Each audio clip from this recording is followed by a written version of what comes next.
भगवान शिव दयालु से प्रार्थना करते रहो, करुणा सागर ऐसी करुणा करिए। तुम्हें सागर की गिनती में लिया गया है, तुम्हारे भीतर इतनी गहराई समाहित है कि दुनिया में कोई समझ पाना ही कठिन है, बहुत कठिन है शिव को समझना। क्यों भस्मी लगाई, क्यों त्रिपुंड लगाया, क्यों त्रिशूल धरा, क्यों डमरू बजाया, क्यों बजाया?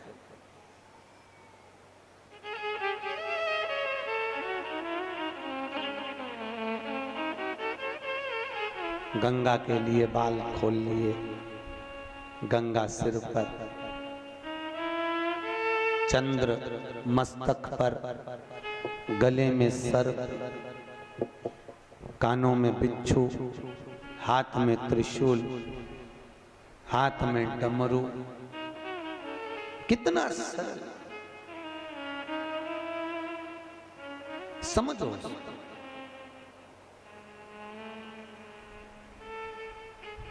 सबसे मुख्य चीज धारण करके रखिए, चंद्र जैसी कोमलता, शीतलता, गंगा जैसी शीतलता।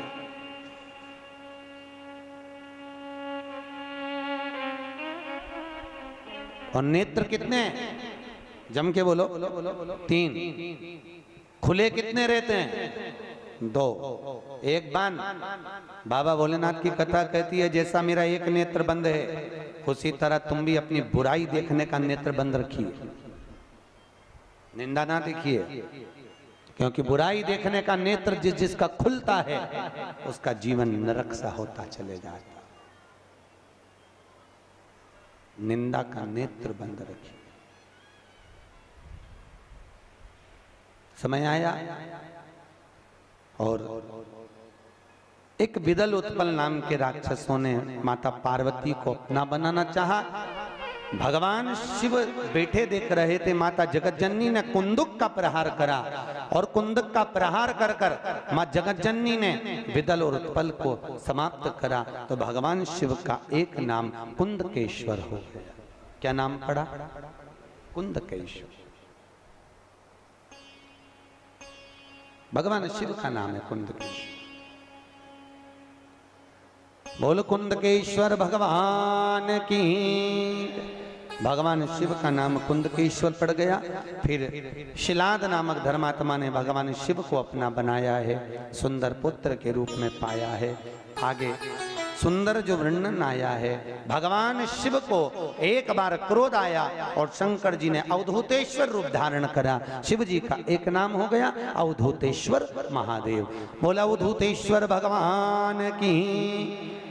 कहते हैं जिन माताओं के नेत्र में रोग होता है, नेत्रों से दिखाई नहीं देता, तकलीफ रहती है, आंखों से कुछ ना दिखे, तो अवधूतेश्वर महादेव का नाम लेकर शहद, शहद जानते हो, मधु, शहद मुख्य शिवरात्रि के दिन, 12 महीनों में जो एक शिवरात्रि आती है महाशिवरात्रि, उस शिवरात्रि के दिन थोड़ा सा शहद शंकर भगवान के शिवलिंग पर रात्रि को अगर 12 बजे चढ़ा दिया जाए और एक बेलपत्र चढ़ा दी जाए, उस शहद को निकाल कर लाया जाए, डब्बी में रख लो, शीशी में रख लो।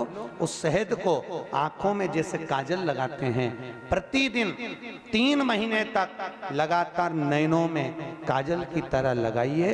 नेत्र विकार मिटता है, आंखों की रोशनी बढ़ जाती है और आंखों से दिखना चालू हो जाता है।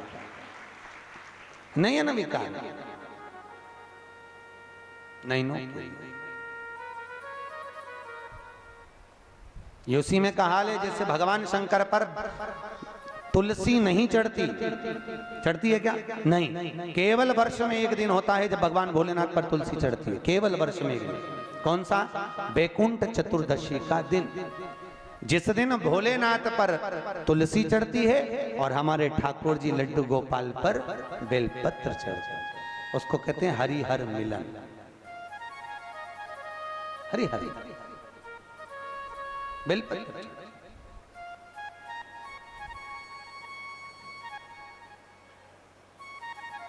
कितनी बजे चढ़ती है? रात को 12 बजे से लेकर सुबह 4 बजे तक बाबा भोलेनाथ पर तुलसी और ठाकुर जी को बेलपत्र। उसको उठाकर सुबह 4 बजे के बीच में शहद की शीशी में रख लो। जो बच्चा पढ़ने में कमजोर हो, विद्या में कमजोर हो, बुद्धि में कमजोर हो, उसको चटाना चालू कर दो। 1 महीने तक, जब एग्जाम का टाइम आए, 1 महीने तक लगातार चटाओ, बच्चा पढ़ने में होशियार हो जाता है। जो तुमने समझाया वो जिंदगी में भूल नहीं पाता है, उसकी विद्या प्रबल हो जाती है, विद्या प्रखर होती है, प्रबल विद्या।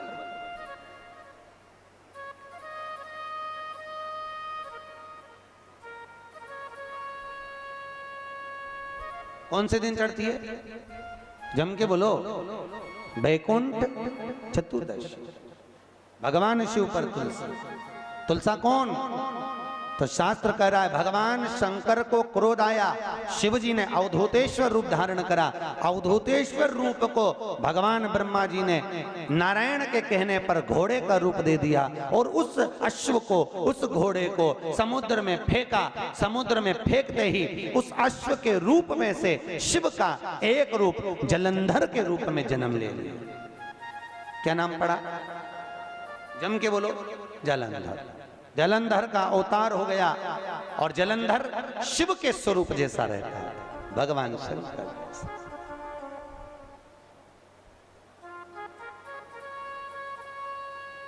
जलंधर शिव का रूप।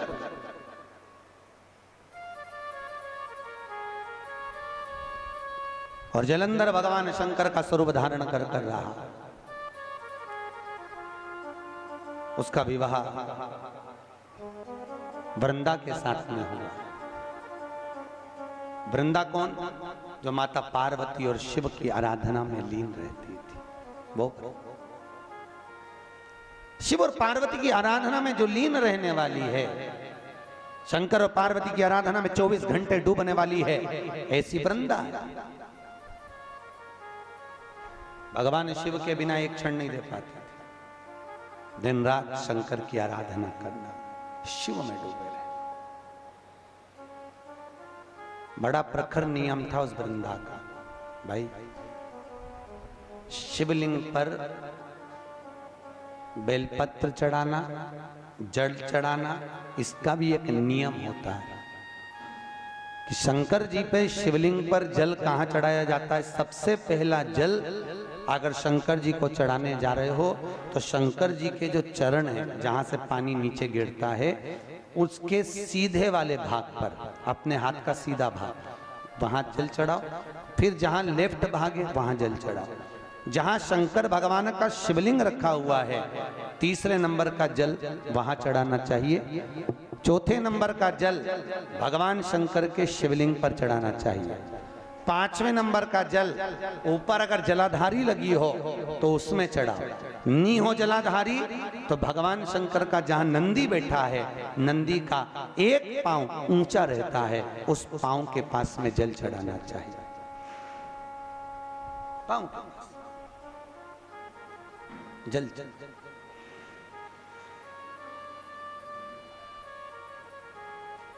चरण के पास में। ऐसे 5 स्थान दिए हैं जल चढ़ाने के लिए। शिव जी का स्नान कितनी चीजों से होता है? 5 चीजों से। पंचामृत, दूध, बोलते जाओ, दही, फिर घी, शहद, फिर शक्कर। ये 5 चीजों का प्रमाण क्या है? शास्त्र कहता है दूध चढ़ाने से घर में संतान की वृद्धि होती है। दही चढ़ाने से भगवान शिव के, अगर शिवलिंग पर हम दही चढ़ाते हैं, उससे परिवार में प्रेम बढ़ता है। क्या बढ़ता है? प्रेम। फिर घी चढ़ाने से हमारे घर से रोग दूर होता है। शहद चढ़ाने से, भगवान शंकर पर जो शहद चढ़ाया जाता है, वो चढ़ाने से घर में संपदा की वृद्धि होती है। और 5वें नंबर पर भगवान को शक्कर, खांड, जो आप जानते होंगे, शक्कर आदि पिसी हुई चढ़ा देने से, शिव जी को चढ़ाने से हमारे घर के बच्चे जिद्दी नहीं होते। क्यों कहते हैं? जो बच्चा जिद्दपन करता हो, जो बच्चा जिद्दी रहता हो, तो क्यों कहते हैं कि अवधूतेश्वर महादेव का नाम लो और उसके हाथ में शक्कर की कटोरी देकर शंकर जी पे चढ़वा दो, बच्चा कभी जिद्दपन नहीं करता। अवधूतेश्वर महादेव का नाम लेकर सोमवार की अष्टमी के दिन चढ़ाया जाता है। सोमवार की अष्टमी को अवधूतेश्वर का नाम लेकर।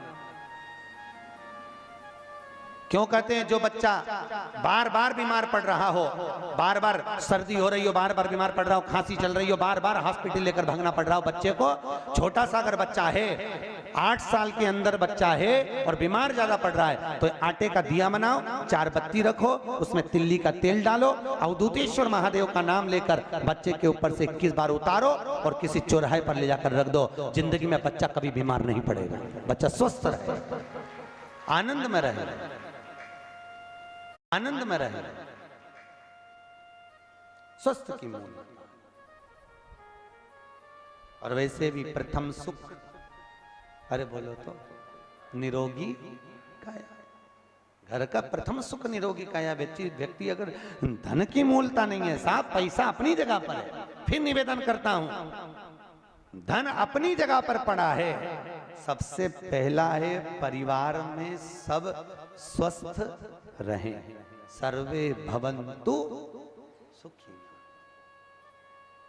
अगर घर में एक व्यक्ति भी बीमार पड़ा है ना, तो मन नहीं लगता परिवार का।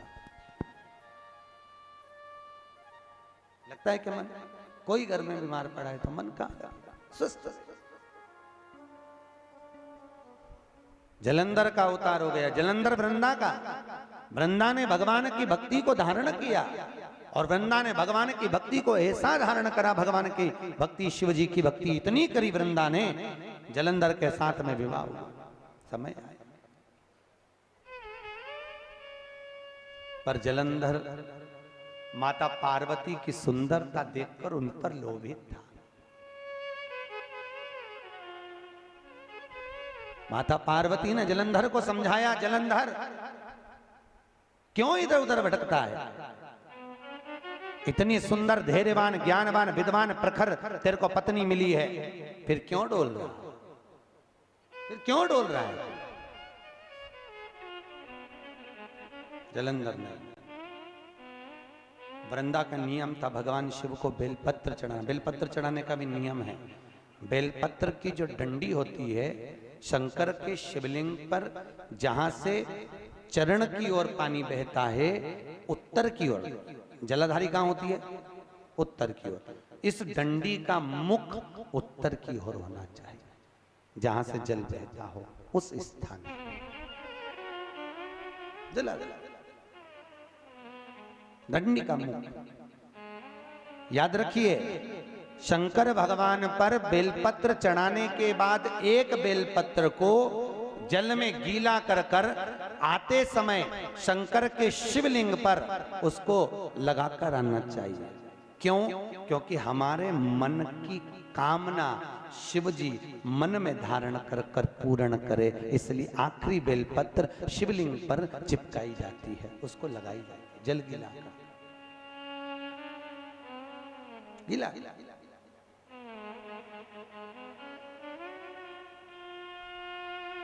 भगवान शिव ओघड़ी है। समय आया, शिव कथा कह रही है, बाबा भोलेनाथ जलंधर और वृंदा का विवाह हो गया, पर जलंधर ने इतना उत्पात मचाया कि देवताओं ने जाके बाबा भोलेनाथ जी से विनती करी, महाकाल, हे शिव, हे शंकर, हे कैलाशी, हे अविनाशी, करुणा करिए। बाबा भोलेनाथ जी ने कहा, क्या बात है, ये जलंधर उत्पात मचाया है, वृंदा का साथी तो डिगाना पड़ेगा। वृंदा मेरी पूजन करती है, अगर मेरी पूजन करती है तो मैं उसके पति को नहीं मार सकता।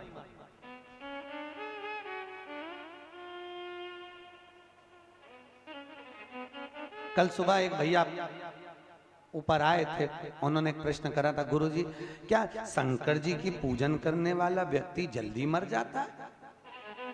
हमने कहा, वाह भैया, क्या बात कही। फिर तो जिसको जल्दी मारना हो तो उसको शंकर जी की पूजन बता दो। भैया ऐसा नहीं होता, यहां तो शास्त्र कहता है, अकाल मृत्यु वो मरे जो काम करे, चंडाल का काल उसका क्या बिगाड़े जो भक्त हो महाकाल का, तो फिर क्यों मरेगा। और देखो, मृत्यु तो निश्चित है, जैसे जन्म निश्चित है उसी तरह मृत्यु भी निश्चित है। कहां? कब, किस घड़ी, किस पल, कौन से मुहूर्त में होना है वो जगह निश्चित है। कई लोग कहते हैं महाराज हम बद्रीनाथ नहीं गए। क्यों नहीं गए? माँ ठंड बहुत ज्यादा पड़ती है, हम इतनी दूर कैसे जाएं, और कुछ हो गया तो? भैया होने को तो तुम, परीक्षित की कथा कहती है कांच के मकान में, शीश महल में परीक्षित को रखा था, और एक अनार की टोकनी में अनार के अंदर बैठकर तक्षक नाग आ गया था। काय में बैठकर? अनार। मृत्यु निश्चित है, जब होना है जरूर होगी। 7 ताले में बंद भी हो जाओगे तो होगी। और जिसकी मृत्यु नहीं आई तो देखो, 25 बार अम्मा को नीचे उतारो, गोबर लीप के फिर जिंदा, साड़ी माड़ी सब निकाल ली पेटी में से, फिर जिंदा हो गई, फिर ऊपर सुलाया। फिर एक दिन डॉक्टर को बुलाया, डॉक्टर ने कहा अब तो बस जाने ही वाली है। फिर गोबर लीप के फिर सुलाया, फिर 3-4 साल निकाल दिया डोकरी में। फिर भगवान बोलते हैं अभी इसकी जरूरत नहीं है, नीचे इसने खूब झगड़ा करा, ऊपर भी आके फालतू के काम करे कि पड़े रहे। तो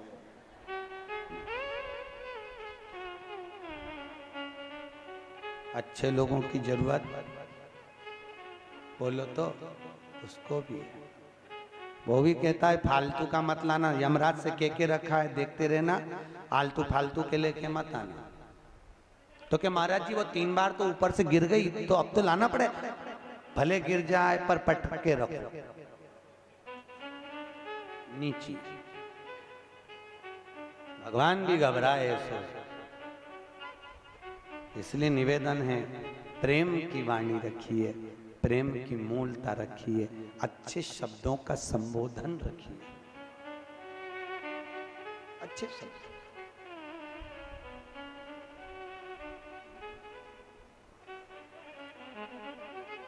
भगवान भी कहे कि हाँ कोई आया, कोई पहुंचा है, तुम्हें देखकर, जब कैलाश पर तुम्हें देखकर जब वैकुंठ अधिपति के यहाँ भी खुशियां मनाई जाए तो समझ लो कि तुम्हारे आने से वहां सुख मिला, तुम्हारे आने से।